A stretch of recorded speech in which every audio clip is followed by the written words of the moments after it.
وعن عبد الله بن عمرو بن العاص عن النبي صلى الله عليه وسلم أنه ذكر الصلاة يوما فقال: من حافظ عليها كانت له نورا وبرهانا ونجاة يوم القيامة، ومن لم يحافظ عليها لم تكن له نورا ولا برهانا ولا نجاة، وكان يوم القيامة مع قارون وفرعون وهامان وأبي بن خلف.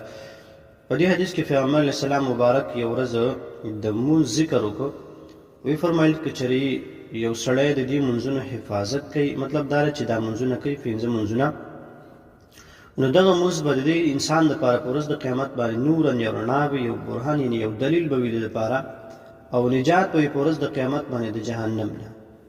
او که څوک دا منځونه نه کوي، د هغې حفاظت نه کوي، یعنې مطلب دا منځونه نه کوي،